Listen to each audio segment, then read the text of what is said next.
एक बार फिर से आप सभी का आपके अपने चैनल पर स्वागत है। साथियों, आज मैं नेशनल ओपन स्कूल से जुड़ी हुई कुछ इंपॉर्टेंट इन्फॉर्मेशन आपके साथ शेयर करने वाला हूं।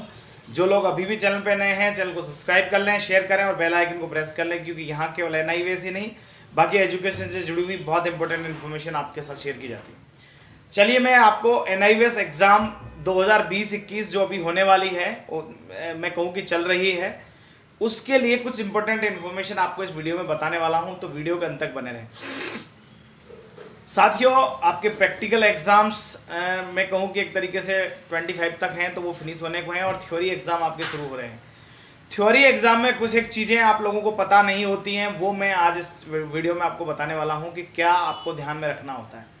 साथियों, सबसे ज़रूरी चीज़ तो आपको ये कि जो भी इंस्ट्रक्शंस आपको बताए गए हैं कोविड के चलते, वो फॉलो करने हैं। साथ ही आप लोगों को कुछ बेसिक चीज़ें जो एग्ज़ाम के दौरान ध्यान में रखनी होती है, जो आपको मैं कहूँ कि ना तो जहाँ से आप फॉर्म भरते हैं वो बताते हैं और ना ही आप लोगों को पता लग पाती। कुछ इसी इम्पोर्टेंट चीज़ें होती हैं जो आप लोगों को पता ही नहीं हो पाती और उसकी वजह से कई बार आप लोगों को पेपर करने के बाद भी खामियाजा भुगतना पड़ता है, यानी कि अच्छा पेपर करने के बाद भी आप पास नहीं हो पाते हैं। उसका रीज़न मैं आपको बता देता हूँ कि क्या क्या बेसिक गलतियाँ आप करते हैं। सबसे पहले, जब एग्जाम सेंटर में आप होते हैं तो आप एग्जाम के सारे इंस्ट्रक्शंस ध्यान से केयरफुली पढ़ लें कि क्या इंस्ट्रक्शंस आपकी कॉपी पे लिखे होते हैं। तो आप वो लोग कॉपी पे सबसे बड़ी गलती क्यों करते हैं, क्योंकि अब से पहले आपने जो एग्जाम दी होती है वहां पर आपके कोई भी कोडिंग नहीं होता है। तो यहाँ पे आपको एनआईवीएस में समझना है कि एनआईवीएस के अंदर कोडिंग होता है, यानी कि आपका सामने वाले का पेपर कुछ होगा, आपका कुछ होगा और पीछे वाले का कुछ होगा। ये गलती बहुत ज़्यादा बच्चे करते हैं। आपको समझना है कि इस गलती से कैसे क्या आपको समझना है। साथियों, ये करना है कि आपको 3 सीरीज में पेपर मिलता है। सामने वाले के पास ए है, आपके पास बी है, तो पीछे वाले के सी होगा, यानी कि बच्चा आपस में कॉपी ना कर सके। इसकी वजह से वो ऐसा पेपर आपको एनआईवीएस देता है। अब इसमें समझने वाली बात क्या होती है कि साथियों, इसमें आपका 80% पेपर तो कॉमन होता है, केवल 20% पेपर तीनों सीरीजों में डिफरेंट होता है। तो आप लोग कई बार क्या करते हैं कि आप अपने सामने वाले से सारे सवाल पूछ लेते हैं। सामने वाला अगर ज़्यादा अच्छा है तो साहब आप एज इट इज़ कॉपी कर देते हैं और कॉपी करने की स्थिति में आप बड़े खुश होकर आते हैं कि मेरा एग्जाम तो बड़ा अच्छा गया है, या पीछे वाले की हेल्प कर लेकर आप पूरा पेपर को सॉल्व कर देते हैं, लेकिन एग्जाम में रिजल्ट आपका 0 आता है या फेल हो जाते हैं। उसका रीज़न क्योंकि आपके ऊपर सेम कॉपी करने का भी लग जाता है, साथ में क्योंकि आपको जब पेपर बी सीरीज का मिला है तो आपको आंसर बी सीरीज के अकॉर्डिंग देना था, क्योंकि आपके पेपर का और उनके पेपर के क्वेश्चंस का सीरियल डिफरेंट है। सवाल वही होगा, लेकिन आपका ए है, आपका 5वां है तो उनका हो सकता है 8वां हो। इस तरीके की चीज़ें आप लोगों को आज तक किसी ने बताई नहीं, तो नहीं बताने की वजह से आप लोग गड़बड़ कर जाते हैं और फेल हो जाते हैं। तो ये ध्यान में रखना है कि आपको एक तो इसमें पेपर कॉमन होता है। पहली बात तो आप अपने हिसाब से करें, और अगर आपको किसी से कोई सवाल कंफर्म भी करना है या पूछना भी है तो आप ये पूछ लें कि इस सवाल का, आप सवाल बोलकर उनको बताएं कि इस सवाल का आंसर क्या है। ये तब आपको उस सवाल का आंसर मिले तो आप अपने हिसाब से उसका आंसर, क्योंकि सवाल 80% कॉमन है लेकिन उनका सीरियल क्रमांक डिफरेंट होता है। तो आप आंसर लिखते टाइम पे सीरियल क्रमांक का ध्यान रखें। सवाल बोलकर आंसर कंफर्म करें तो ज़्यादा बेस्ट है, क्योंकि पेपर डिफरेंट होता है। ये गलती कभी भी ना करें, ये ध्यान रखें। एनआईवीएस में खासकर ये चीज़ विशेष ध्यान रखनी होती है। स्टेट ओपन के अंदर ऐसी प्रॉब्लम नहीं आती है। तो एक तो ये आप लोग गलती ना करें।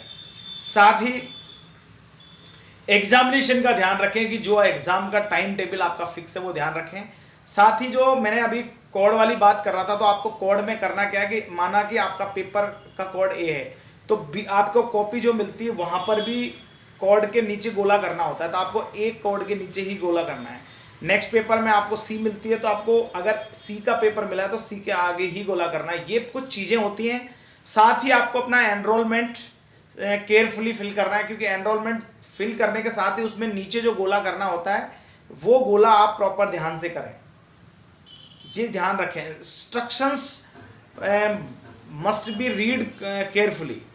आपको सारे इंस्ट्रक्शंस केयरफुली पढ़ने भी हैं और फिल भी केयरफुली करने हैं, क्योंकि बहुत सारे बच्चों की कंप्लेंट आती है कि सर मैंने एग्जाम दिया था, सब कुछ किया था, लेकिन मुझे एग्जाम में एब्सेंट कर दिया गया। साथियों, एब्सेंट की प्रॉब्लम क्या आती है कि आप लोगों को 2 सीटें मिलती हैं साइन के लिए, एक फोटो वाला होता है और एक एग्जाम में जो चलता है उसका। तो दोनों जगह आपके सिग्नेचर प्रॉपर होने चाहिए।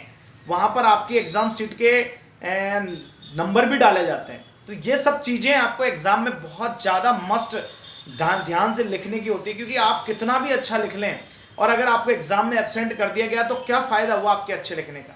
तो मैं आपको यही समझाना चाह रहा हूँ कि साथियों, एग्ज़ाम को एग्ज़ाम के दृष्टिकोण से दें, एग्ज़ाम को केयरफुली दें, एग्ज़ाम को एग्ज़ाम के हिसाब से दें और सारे इंस्ट्रक्शंस को केयरफुली पढ़कर उनको जवाब दें। कई बार आप लोग जल्दी जल्दी में गलतियां कर जाते हैं, उस गलती का खामियाजा आपको एब्सेंट के रूप में मिलता है।